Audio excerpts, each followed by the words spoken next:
Alhamdulillah, kami mengundang Habib itu dari 6 bulan yang lalu. Alhamdulillah, kami sangat merindukan beliau Habib, merindukan antum, Masya Allah.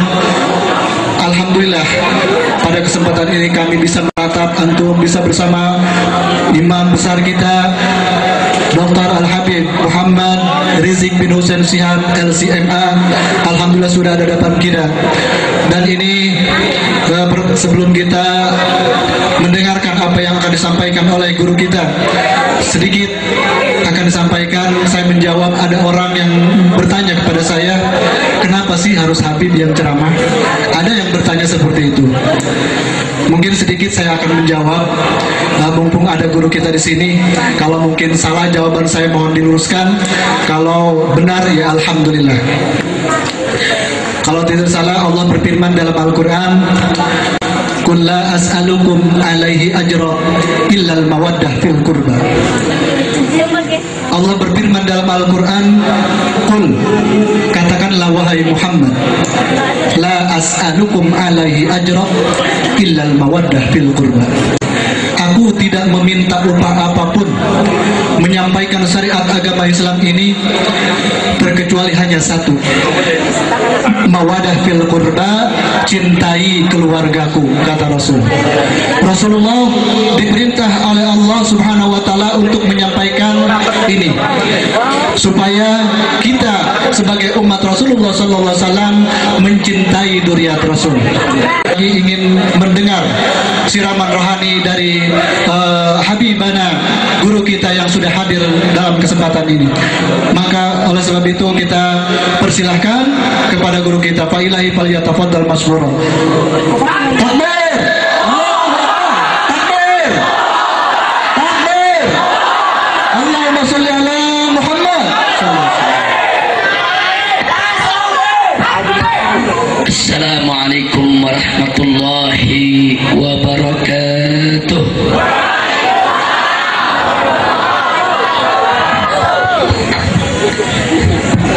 Alhamdulillah,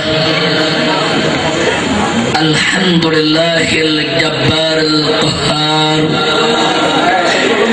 alhamdulillahil ghaffar sattar, wassalatu wassalamu ala nabiyil mukhtar wa ala alihil athhar wa ashabihil akhyar wa man tabi'ahum bi ihsanin ila yaumil mahsyar.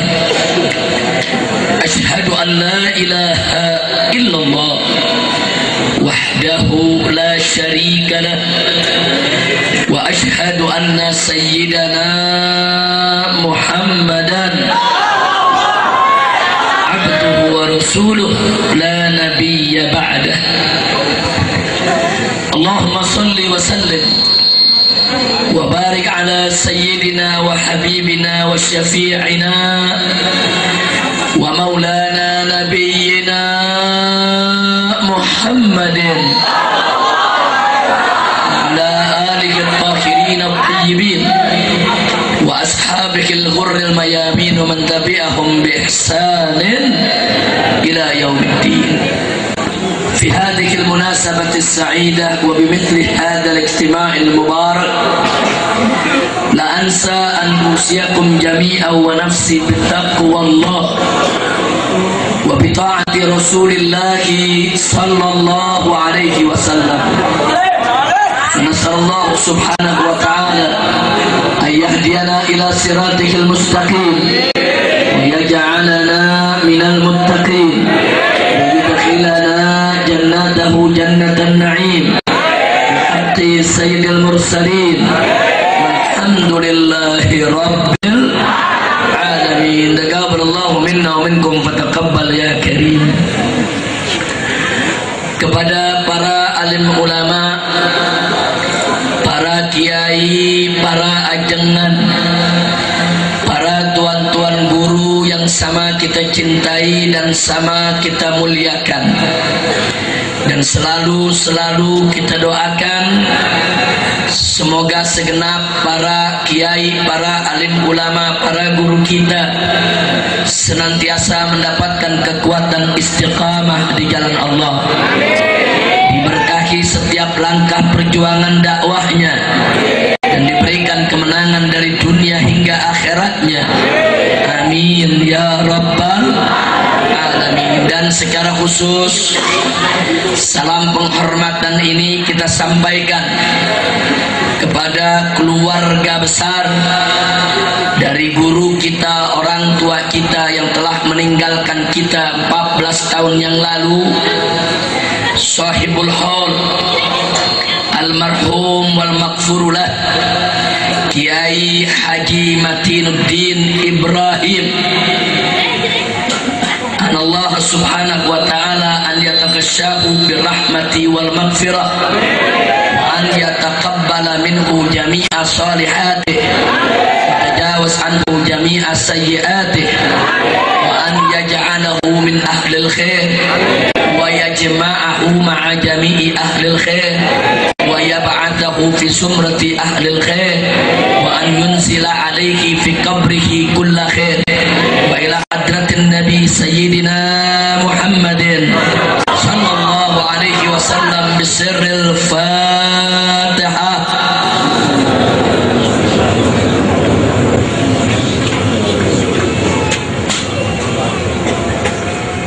Kita mohon kepada Allah semoga segenap keluarga besar almarhum, baik saudara, anak, cucu, menantu, semuanya senantiasa dilimpahkan rahmat dan barakah. Begitu juga seluruh para santrinya, para alumni pondok pesantren Nurul Huda. Semoga pesantren ini dijadikan oleh Allah sebagai ma'hadan thayyiban, ma'hadan solehan, ma'hadan mubarakan. Amin ya rabbal alamin. Dan selanjutnya tidak lupa salam penghormatan ini kita sampaikan untuk segenap umara beserta para tokoh dan sesepuh masyarakat setempat. Begitu juga untuk seluruh kaum bapak, kaum ibu, para pemuda, para pemudi, kaum muslimin dan muslimat rahimakumullah. Mau'idhah demi mau'idhah sudah sama kita dengarkan dari para kiai kita. Nasihat demi nasihat sudah sama kita dapat. Mudah-mudahan para kiai yang telah memberikan tausiahnya untuk kita senantiasa diberikan oleh Allah subhanahu wa ta'ala inayahnya, dan semoga mereka senantiasa diberkahi oleh Allah subhanahu wa ta'ala dari dunia hingga akhirat. Dan selanjutnya secara khusus juga saya sampaikan salam penuh rasa mahabbah dan kecintaan kepada rekan-rekan, kawan-kawan seperjuangan saya, segenap pengurus daripada Dewan Pimpinan Daerah Front Pembela Islam Provinsi Banten, teristimewanya untuk Dewan Pimpinan Wilayah Front Pembela Islam Kabupaten Pandeglang, dan lebih istimewa lagi untuk Imam FPI Banten, yaitu akhina Al-Fadil Al-Muhtaram Al-Mukarram Buya Kiai Haji Ahmad Qurtubi Jailani hafizahullah ta'ala wa ra'ah, famatanallahu bituli hayatih wa nafa'ana bi'ulumih fid dini wa dunya wal akhirah. Amin ya rabbal alamin. Begitu juga kepada segenap pengurus yang lainnya dan seluruh laskar. Mudah-mudahan pertemuan kita pada malam hari ini akan menjadi penyebab turunnya rahmat dan barakah. Semoga Anda tidak meninggalkan tempat ini pulang ke rumah kecuali Allah ampuni segala dosa dan kesalahan, Allah sembuhkan segala penyakit dan penderitaan, Allah mudahkan segala kesulitannya, dan Allah berikan keberkahan dalam rezekinya, kemanfaatan dalam ilmunya, keharmonisan dalam rumah tangganya, kebahagiaan dari dunia hingga akhirat. Amin ya rabbal alamin. Ahibail kiram, barusan sudah sama kita dengarkan bagaimana satu tausiah yang singkat, padat, ringkas, jelas yang disampaikan oleh Buya Kiai Haji Qurtubi Jailani, di mana beliau dengan begitu semangat mendorong kita untuk menegakkan amar ma'ruf nahi munkar agar kita terhindar daripada segala musibah dan bala bencana, insya Allah. Karena itu saya tertarik pada kesempatan malam hari ini, saya ingin mengajak semua yang hadir di sini untuk sama-sama mengkaji, mengamati, mengambil pelajaran dari segala musibah yang menimpa kita punya negeri. Kita tahu di tahun 2014 ini, saudara, ternyata musibah yang menimpa kita punya negeri semakin hari semakin dahsyat. Kebakaran demi kebakaran, dari mulai kebakaran di tengah kota sampai kebakaran di tengah hutan, longsor demi longsor, gempa bumi demi gempa bumi, belum lagi saudara adanya gunung meletus, banjir di mana-mana, dan musibah ini berjalan begitu panjang. Banyak orang yang menjadi korban, baik korban nyawa maupun korban luka, korban harta benda. Ini semua kita wajib mengambil pelajaran.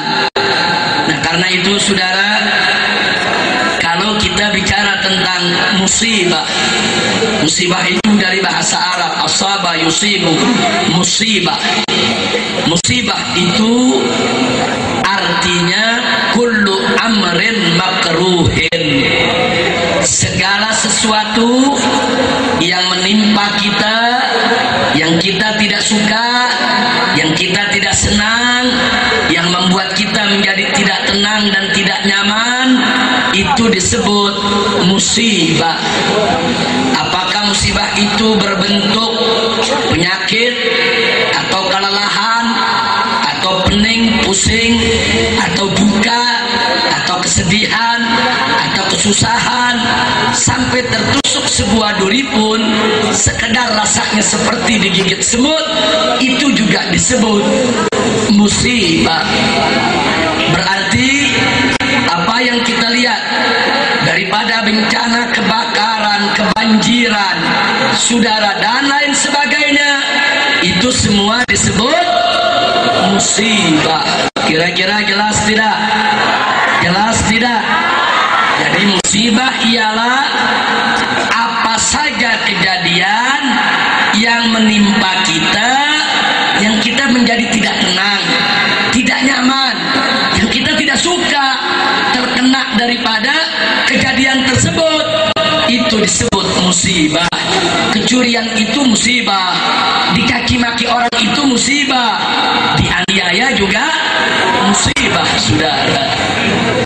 Nah, saudara, dalam ajaran Nabi kita tercinta Sayyiduna Muhammad sallallahu alaihi wasallam, musibah itu terbagi menjadi 3 macam, saudara.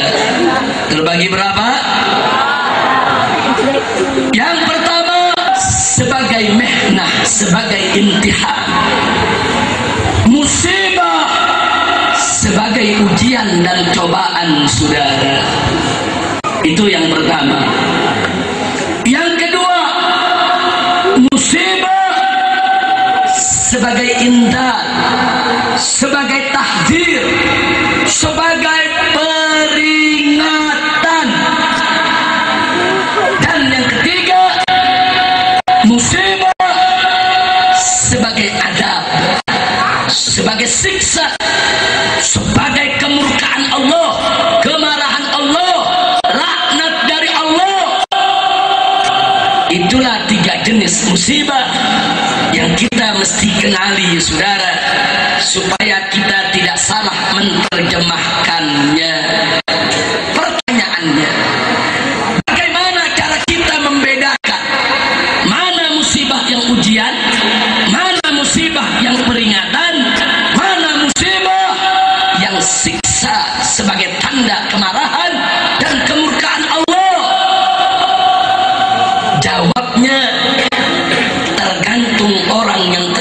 musibah, saudara. Maksudnya yang pertama, jika suatu musibah menimpa orang yang beriman, bertakwa kepada Allah, selalu menjalankan kewajiban, selalu meninggalkan segala kemunkaran, takut kepada Allah, senantiasa mencari ridha Allah, dia jalankan segala perintah Allah dan dia tinggalkan segala larangannya. Al-mu'minut taqi, orang mukmin yang bertakwa. Kalau orang semacam ini mendapatkan musibah dari Allah, maka musibah tersebut tidak lain dan tidak bukan adalah ujian. Untuk apa mereka diuji? Liraf'i darajatihim 'indallah, untuk diangkat derajat mereka, kedudukan mereka di sisi Allah Subhanahu wa taala. Jadi saudara, jangan ada yang berpikir, oh kalau orang sudah beriman, bertakwa, dekat kepada Allah, enggak kena musibah. Tunggu dulu saudara. Justru siapa mereka yang beriman, bertakwa kepada Allah, pasti Allah akan uji, saudara. Allah nyatakan dalam Al-Quranul Karim, faqala ta'ala, ahasiban nas ayyutraku ayyakulu amanna fahum la yuftanun wahum la yuftanun. Apakah manusia itu mengira mereka akan dibiarkan, ditinggalkan begitu saja setelah mereka mengatakan amanah, kami beriman, kemudian mereka tidak diuji? Tidak, saudara. Siapa yang menyatakan beriman kepada Allah pasti akan diuji oleh Allah Subhanahu wa taala. Jadi jangan mimpi kalau kita beriman, bertakwa, terus Allah enggak uji, terus musibah enggak terjadi. Enggak begitu, saudara. Oleh karenanya Nabi kita Sayyiduna Muhammad alaihi wasallam mengatakan dalam satu hadis, saudara, inna asaddan nasi bala'an al-anbiya thumma al-awliya thumma al-ulama thumma al-amthal fal-amthal. Masya Allah. Apa kata Nabi alaihi salatu wassalam? Sesungguhnya manusia yang paling berat ujiannya, yang paling berat cobaannya, pertama al-anbiya, para nabi. Kedua al-awliya, para wali Allah, saudara. Dan yang ketiga al-ulama, para ulama yang istiqamah di jalan Allah. Dan yang berikutnya adalah al-amthal fal-amthal, yang sepertinya dan sepertinya, saudara. Makanya Pak, Bu, semua nabi, dari mulai zaman Nabi Adam alaihissalam sampai zaman Nabi Muhammad sallallahu alaihi wasallam, semuanya diuji oleh Allah, semuanya dicoba oleh Allah. Tidak ada satupun nabi yang tanpa ujian, saudara.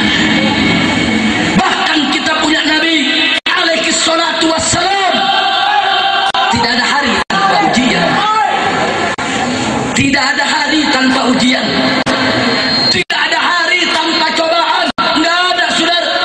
Begitu beliau mendapatkan risalah, begitu beliau diangkat menjadi nabi, berbagai macam ujian beliau dapatkan. Mulai dari dihina, dicaci maki, diteror, diintimidasi, pengikutnya dianiaya, dibunuh. Beliau diperangi, beliau diusir, beliau dikepung, mau dibunuh, beliau diperangi sampai akhir hayatnya oleh musuh-musuh Allah. Oleh karena itu, saudara, nabi kita adalah nabi yang terberat ujiannya, yang terberat cobaannya, sehingga tidak heran kalau beliau tampil sebagai nabi yang terbaik, kekasih Allah, Sayyidul Anbiya wal Mursalin, Nabiyuna Muhammad sallallahu alaihi wasallam. Kira-kira jelas tidak? Jelas tidak? Jadi kalau begitu orang yang beriman diuji tidak oleh Allah? Pasti, saudara. Tapi yang namanya orang beriman, sebagaimana kata Nabi, ajaban li amril mu'min, ajaib urusan orang yang beriman. Ajaib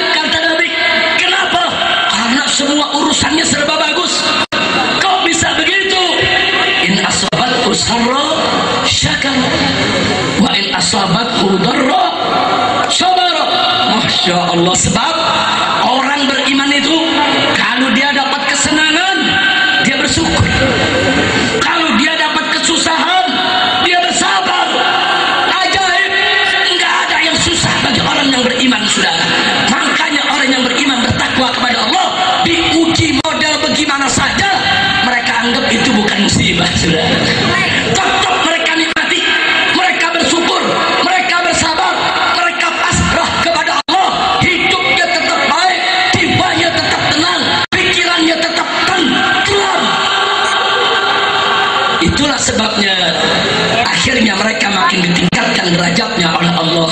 Alhamdulillah. Kira-kira jelas tidak? Malam ini kita memperingati Maulid Nabi, manusia yang paling mulia, diuji oleh Allah beliau, saudara. Malam ini kita peringati juga Haul Qutbul Aulia, pemimpinnya para wali, Syekh Abdul Qadir Al-Jailani, saudara, pemimpinnya para wali, imamnya para wali. Beliau juga diuji oleh Allah. Malam ini kita juga memperingati haul dari kiai kita, ulama kita, almarhum Kiai Haji Matinuddin Ibrahim. Beliau juga semasa hidupnya diuji oleh Allah, saudara.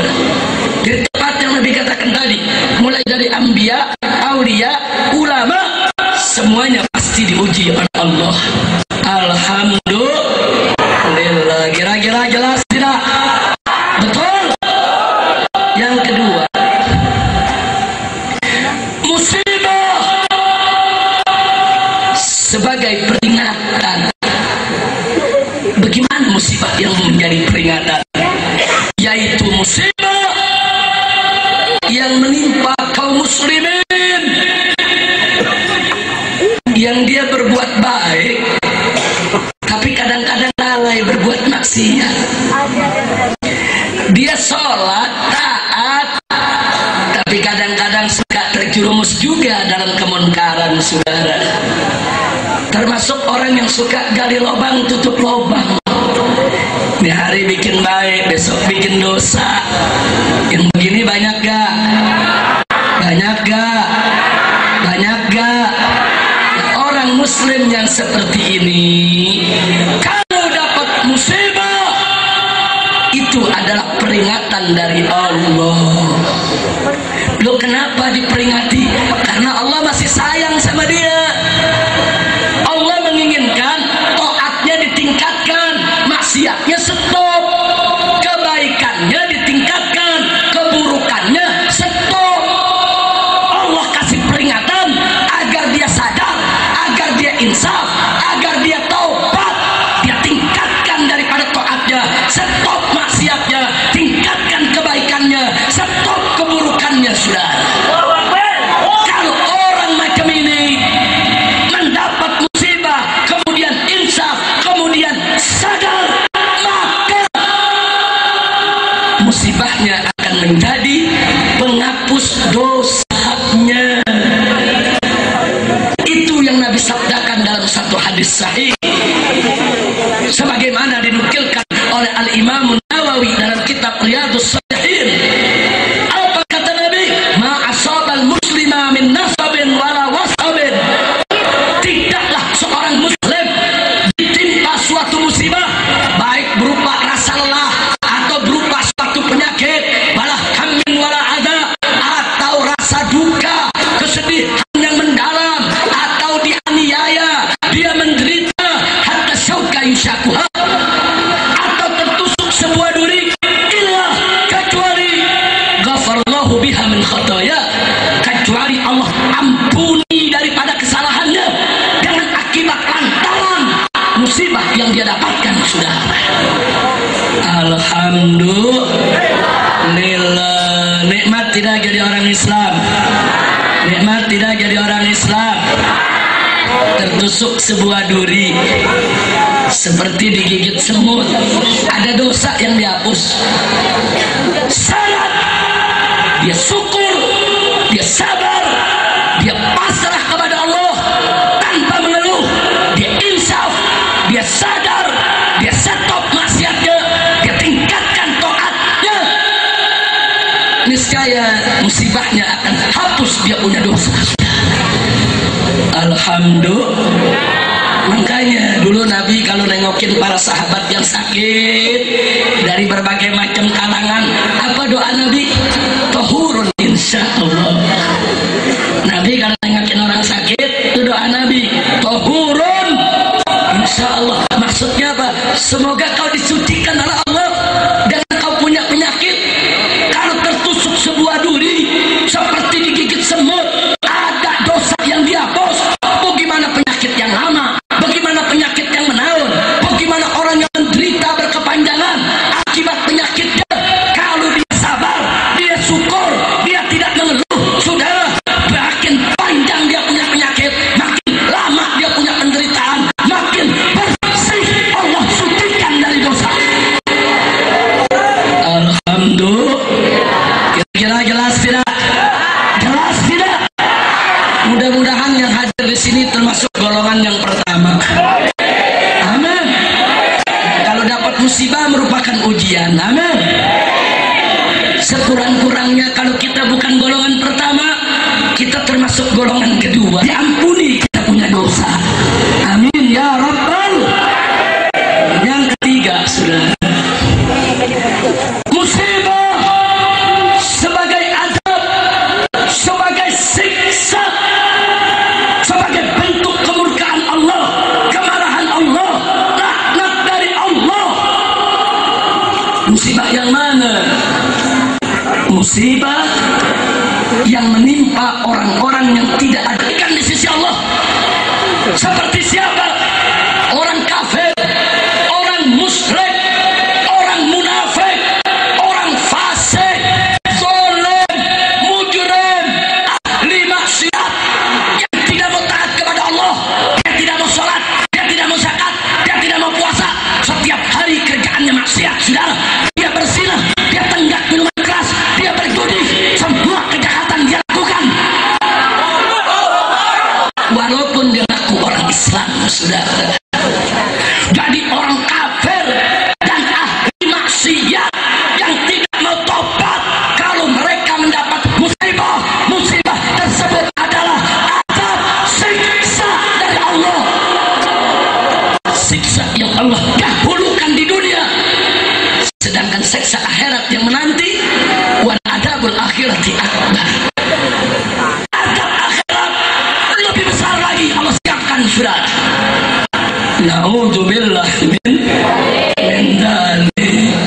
Ada yang lucu, ada preman, ada bajingan, sholat nggak pernah, puasa nggak pernah, tiap hari judi, mabuk, maksiat.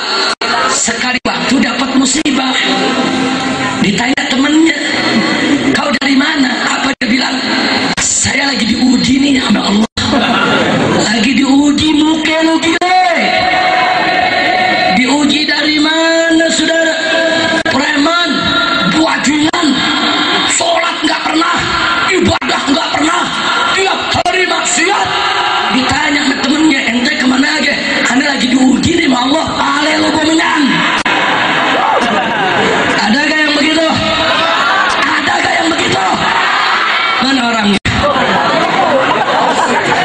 Sombong, ngaku Anda lagi diuji sama Allah, kayak Allah sayang sama dia. Ada kebun. Adakah yang begitu, Bu? Adakah? Ini dia nih, saudara.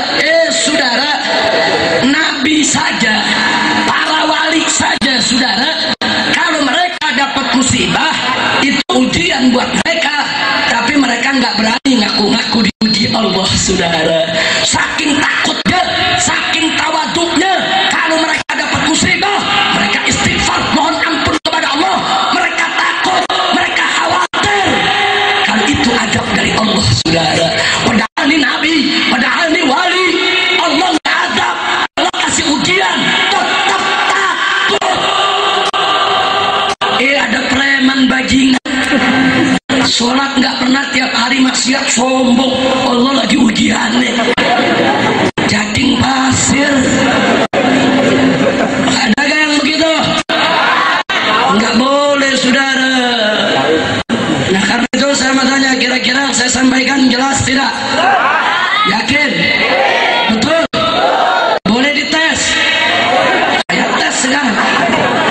Kalau saya jawab bagus jawabannya, ceramah lanjut. Kalau jawabnya salah, ulangin lagi. Nanti ujian salah lagi, ulangin lagi. Biarin aja kayak kaset rusak bolak-balik tuh ceramah. Bu, siap ditanya? Betul? Anggap ini hari kita kuliah tingkat 1. Ujian lulus naik tingkat 2. Insya Allah. Saya mau tanya musibah ada berapa macam? Yang pertama sebagai ujian, yang kedua sebagai peringatan, yang ketiga sebagai siksa. Saudara, baik, yang menjadi ujian musibah yang menimpa siapa? Orang yang beriman dan bertakwa. Yang menjadi peringatan yang menimpa siapa? Menimpa muslim yang masih suka lalai. Kalau yang ketiga sebagai apa? Adab siksa menimpa siapa? Menimpa orang orang munah, orang mus, orang ateh, orang komo, orang riba. Betul? Dan menimpa ahli jawabnya kurang lancar. Nilainya baru 5,5. Kalau 5,5 ada diulang lagi. Siap jawab? Siap kompak? Jawab rame-rame. Yang nggak jawab kita doain biar pantatnya bisulan. Ayo semua jawab. Saya mau tanya, musibah ada berapa macam? 2. Yang ketiga, ujian buat siapa? Peringatan buat siapa? Muslim yang lalai. Adab buat siapa? Semuanya. Alhamdulillah semuanya lulus. Sekarang naik tingkat 2. Kalau ada musibah seperti banjir di Jakarta, gunung meletus di Sinabung, longsor di Bogor dan di Cianjur dan seterusnya, kita mau tahu ini ujian, peringatan atau siksa. Kalau bicara orang per orang, kembali kepada rumusan tadi. Kalau banjir tadi menimpa orang yang beriman bertakwa, ujian. Kalau banjir tadi datang menimpa orang muslim yang suka lalai, peringatan. Kalau banjir tadi menghantam orang kafir dan ahli maksiat, siksa. Saudara, jelas tidak? Jelas tidak? Banjirnya memang sama, musibahnya memang sama, jenisnya yang beda, saudara. Yang satu ujian, yang satu peringatan, yang satu siksa. Loh kok musibahnya sama? Karena al-bala ya musibah bencana kalau datang umum. Emang ada banjir nanya mana rumah kiai, mana rumah dongdok? Ada banjir nanya? Ada tidak? Emang ada puting beliung nanya mana rumah ajengan, mana rumah jablay? Nggak ada, saudara. Banjir datang, mau rumah kiai, mau rumah ajengan, mau rumah jablay, mau rumah dongdok, semua kena. Betul? Betul? Sampai bayi yang nggak berdosa ikut kena, saudara. Hati-hati. Itu yang tadi sudah dijelaskan oleh Buya Qurtubi Jailani. Hati-hati. Musibah kalau sudah datang, nggak peduli walaupun di dalamnya ada orang yang soleh, saudara. Kalau kemungkaran sudah merajalela, yang baik ikut kena, saudara. Makanya istri Nabi tercinta Sayyidatuna Zainab binti Jahsh radhiyallahu taala anha pernah bertanya kepada Nabi tatkala Nabi memberi kabar, kata Nabi, sebentar lagi umatku akan terkena aneka ragam musibah. Apa kata Zainab binti Jahsh? Ya Rasulullah, anahku wa fina salihun. Wahai Rasulullah, apakah kita akan ikut binasa sedangkan di tengah kita masih banyak orang yang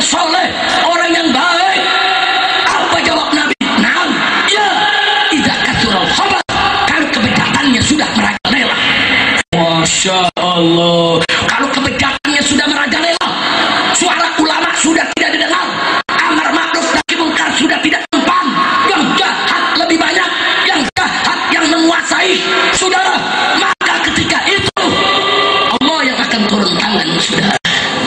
Allah kirimkan bencana, Allah hancurkan mereka. Dan kalau sudah balak datang, ya semua akan kena, saudara. Inna lillahi inna ilaihi raji'un. Itu Sayyidatuna Aisyah radhiyallahu taala anha, salah seorang istri Nabi, pernah meriwayatkan bahwa beliau mendengar cerita dari Nabi. Apa cerita Nabi, kata Siti Aisyah? Dulu atau ada satu negeri di zaman Bani Israel, itu di dalam negeri tersebut ada 75.000 orang soleh, saudara. A'maluhum ka'amalil anbiya, amal perbuatan mereka bagaikan amal perbuatan para nabi, saudara. Orang soleh, orang takwa, orang beriman, saudara. Tapi karena mereka tidak mampu mengatasi kemungkaran, mengatasi maksiat, maksiat makin merajalela, ada di mana-mana. Ulama sudah tidak didengar, suara mereka sudah tidak dipatuhi. Akhirnya negeri tersebut dihancurkan oleh Allah, termasuk 75.000 orang yang saleh, saudara.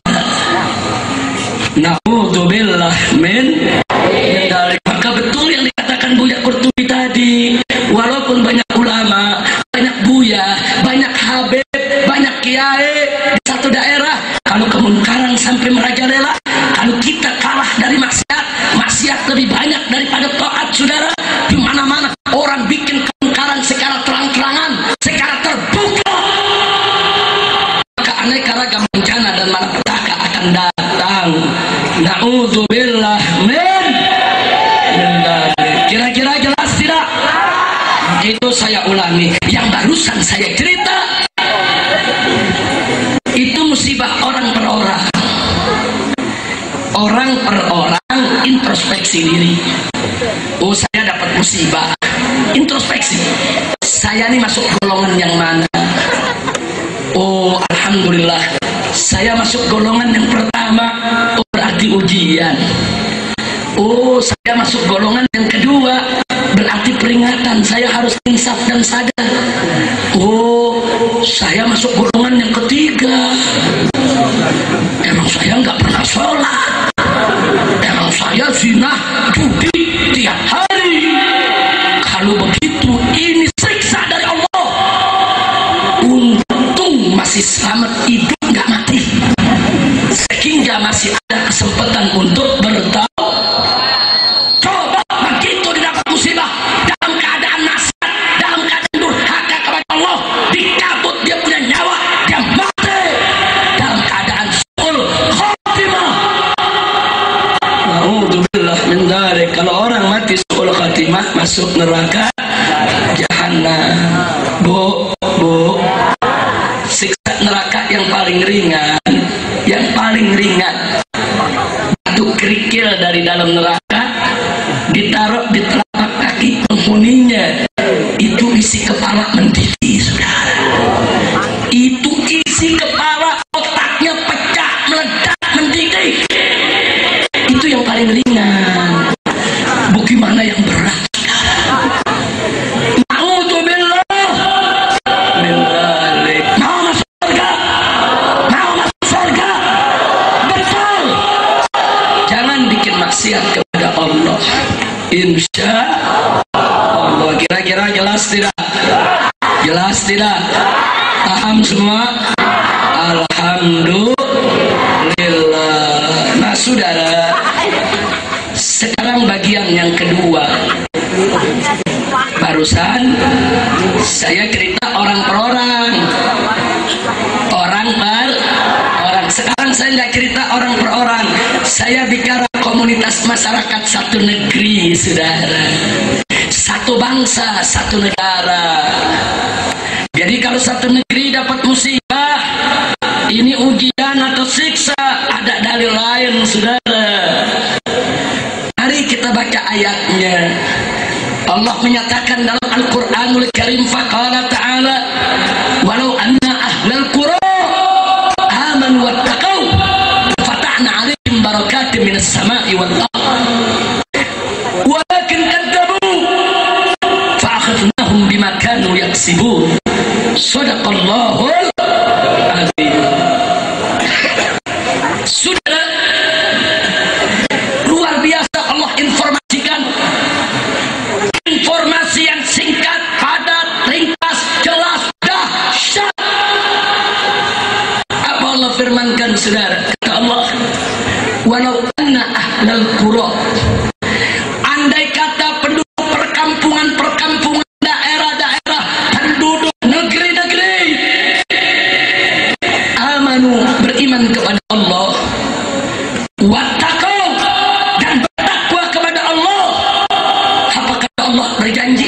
la fatahna alaihim lam tauqir, niscaya pasti akan kami buka atas penduduk negeri tersebut barakat, aneka ragam keberkahan.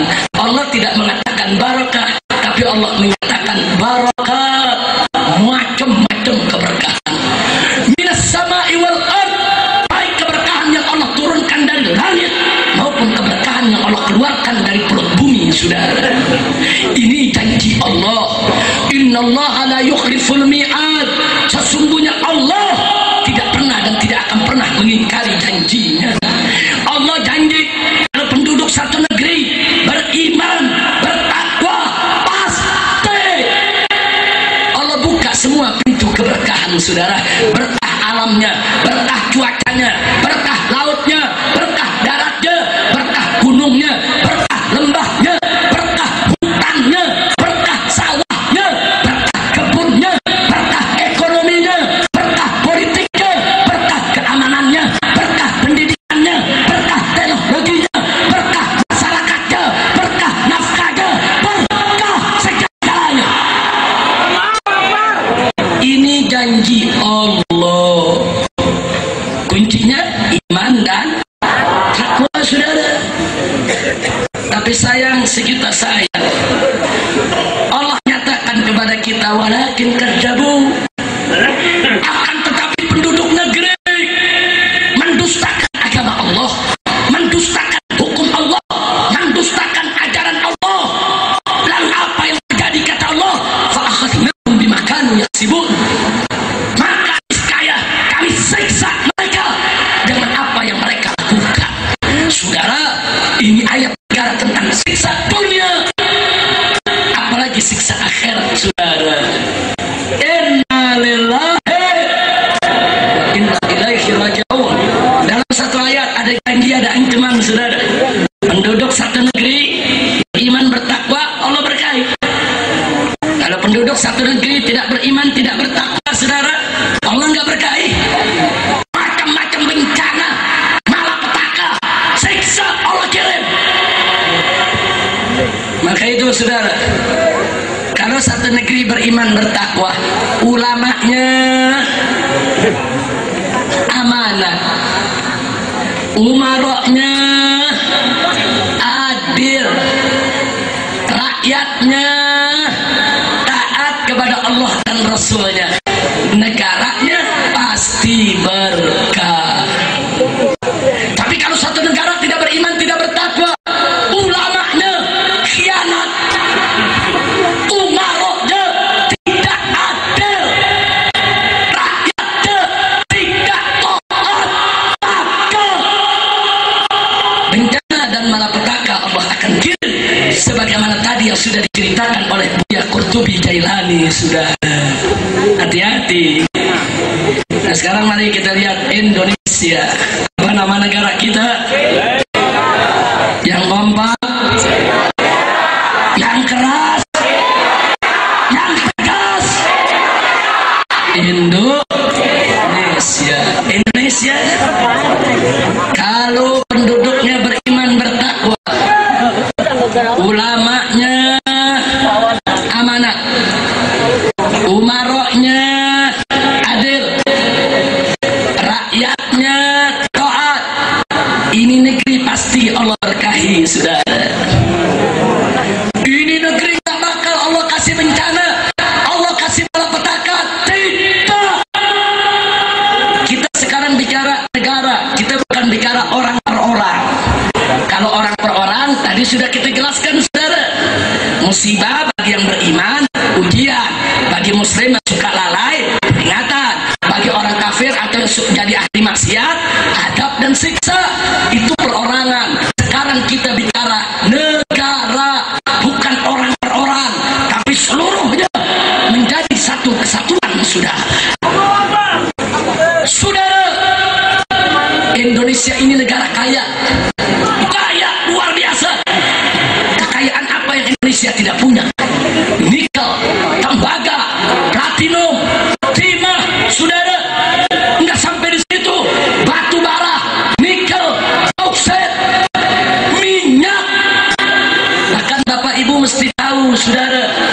di negara Arab itu Allah kasih cuman minyak bumi. Saudara, sebagian negara Arab yang dikasih minyak bumi, mereka kaya raya, rakyatnya nggak ada melarat, nggak ada mati kelaparan, cuma minyak bumi. Indonesia semuanya ada, semua tambang ada. Soal minyak, Indonesia bukan hanya minyak bumi, minyak langit punya, sudah. Loh, minyak langit yang mana, Habib? Lihat di Pulau Sumatera, Pulau Kalimantan, 2/3 pulau itu isinya kebun kelapa sawit, sudah. Saya mau tanya, kelapa sawit bisa jadi minyak gak? Bisa gak? Kelapa sawit buahnya dalam bumi apa di atas pohon? Kalau di atas pohon berarti minyak apa? Minyak lendir. Betul? Saya mau tanya, Arab punya gak? Arab punya gak? Enggak, sudah. Arab cuma punya minyak bumi kaya raya, sampai mereka punya rakyat nggak ada yang kelaparan, berkah Allah kasih. Indonesia kaya raya, minyak bumi, minyak langit punya, tapi faktanya berapa banyak rakyat Indonesia bagaikan tikus mati kelaparan di lumbung padi, saudara. Betul? Betul? Berarti kekayaan kita tidak berkah. Betul? Betul? Kita kaya tapi tidak berkah. Kenapa tidak berkah? Karena banyak koruptor yang suka menggerogoti uang rakyat. Betul? Banyak tikus-tikus negara. Betul? Ditambah maksiat juga banyak. Betul? Saya tanya, di Indonesia maksiat apa yang nggak ada? Ayo, maksiat apa yang nggak ada? Maksiat apa yang nggak ada? Komplit. Ayo jawab yang kompak, yang keras, yang tegas semuanya. Indonesia maksiat banyak tidak? Judi, yang kompak. Yang nggak jawab jangan-jangan bandar tuh. Ayo jawab yang kompak. Saya mau tanya, di Indonesia maksiat banyak tidak? Judi, miras, narkoba, korupsi, aliran sesat, pornografi, porno aksi, lesbian, homoseks, dablai, bonggol, pelacuran. Itulah Indonesia. Yang semangat dong. Itulah. Saya tanya, kalau maksiatnya udah banyak, musibahnya banyak, wajar tidak? Wajar tidak? Rasain. Jangan nyalain Allah, betul? Tadi kalau di negeri kita banyak musibah, yang salah Allah atau manusia? Allah atau manusia? Allah atau kita? Allah zalim tidak? Allah jahat tidak? Siapa yang maha adil? Siapa yang maha arif? Siapa maha bijaksana? Siapa yang maha baik? Siapa yang maha lembut? Siapa maha pengasih? Siapa maha penyayang? Takbir. Alhamdulillah, dapat bencana nyalain Allah. Kutil babi. Besok tamu datang nggak jauh dari blok perempuan. Di situ Lia Edan ditahan. Lagi ngobrol sama tamu, Lia Edan keluar bawa handuk, bawa ember. Tamu saya nanya, "Beb, siapa?" Saya jawab, "Jibril mau ke Jamban." Kacau tidak? Ini dia yang namanya malaikat, saudara. Yang namanya malaikat. Ini malaikat nyatet nih perbuatan kita. Kita ke Jamban nggak mau masuk. Betul? Betul? Malaikat tunggu di luar, saudara. Ini ngaku Jibril. Iya. Gelo tidak? Edan tidak? Orang Cirebon nggak mau kalah. Orang Cirebon. Ada apa di Cirebon, saudara? Ngaku Tuhan. Ditangkap sama polisi. Begitu ditangkap, dibawa ke Polres Kota Cirebon. Sampai situ ditanya oleh Kapolres, "Kenapa kamu mengaku sebagai Tuhan?" Dijawab sama dia, "Habis bagaimana Pak? Yang ngaku Nabi udah kebanyakan." Kacau tidak? Kacau tidak? itulah Indonesia. Jadi kalau musibahnya banyak, wajar tidak? Wajar tidak? Karena itu kalau nggak mau dapat musibah, kemungkaran macam ini harus kita lawan rame-rame. Betul? Siap lawan maksiat? Siap lawan kemungkaran? Takbir! Begitu saudara. Jadi jangan nyalain Allah. Memang di negeri banyak mak. Iya. Tuh Jakarta kebanjiran. Kenapa banjir begitu hebat? Udah surut, tapi pagi banjir lagi. Lo kenapa bagaimana nggak banjir? Malam tahun baru kemarin, Gubernur Jakarta sama Wakil Gubernur mengajak masyarakat, saudara, menyerang langit dengan mercon. Langit diserang dengan mercon. Nah, yang punya langit marah, dibalas. Untuk dibalas pakai air. Betul? Coba kalau dibalas dengan mercon, apa enggak? Betul? Untung pakai air, masih bisa pakai getek kalau banjir. Masya Allah, berarti yang salah siapa? Allah atau manusia? Itu di Jakarta, Allah atau gubernur? Allah atau Jokowi? Allah atau Ahok? Jangan nyalain Allah. Jangan saudara, rasain. Udah dinasehatin berkali-kali pakai menantang langit serang sama api. Yang punya langit marah, betul? Diserang lagi pakai apa? Rasain. Kira-kira jelas gak? Jelas gak? Alhamdulillah. Indonesia 2014 dapat musibah besar banyak. Ya wajar. Karena di akhir tahun 2013 Presiden SBY memberi hadiah kepada rakyat Indonesia Peraturan Presiden nomor 74 tahun 2013 yang melegalkan minuman keras se-Indonesia. Jadi SBY kita namakan Presiden Miras. Presiden. Kalau presiden udah bikin begitu, Allah murka, musibah kirim. Wajar tidak? Wajar tidak? Asoi. Bu, mau Banten aman? Mau Banten berkah, Pak? Kuncinya iman dan tak. Jangan tinggal sok. Jangan tinggal puasa Roma. Jangan lupakan bayar zakat. Lakukan segala kewajiban. Jangan bikin maksiat. Siap stop maksiat. Siap stop kejahatan. Siap stop dari perjudian, dari pelacuran, dari perzinahan, dari minuman keras, dari narkoba. Takbir. Stop semua maksiat.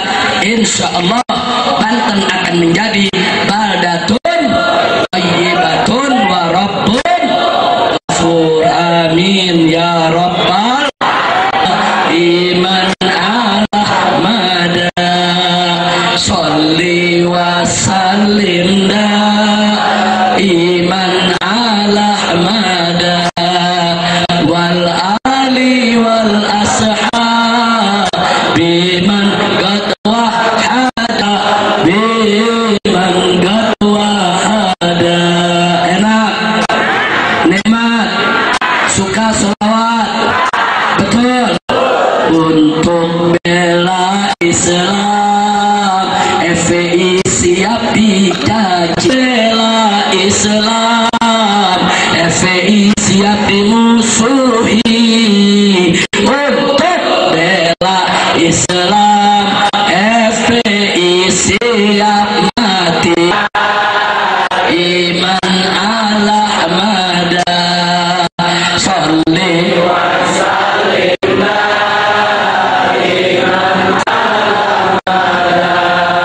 wal ali wal ashabi man warwahada wal ali wal ashabi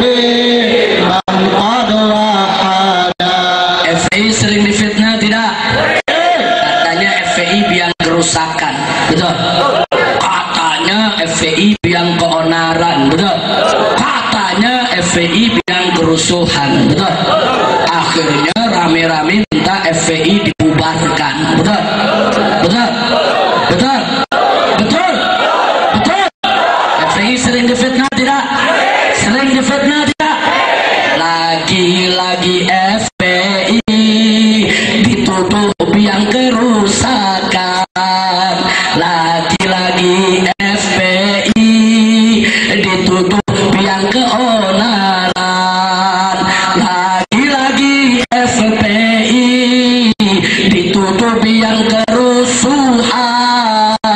Itulah sebabnya konon FPI harus dibubarkan. Cinta-cinta, saking cintanya pabrik minuman keras dibakar. Alhamdulillah. Merendah pusing nggak? Pusing nggak? Presiden pusing. Dibubarin hidup lagi, dibubarin hidup lagi, rasain. Akhirnya presiden bikin keputusan. Saudara-saudara, atas nama bangsa Indonesia, FPI dibubarkan apapun singkatannya. Dibubarkan, pengurusnya nggak boleh jadi pengurus organisasi lagi. Nggak boleh bikin organisasi, nggak boleh. Marah presiden. Kawan jangan.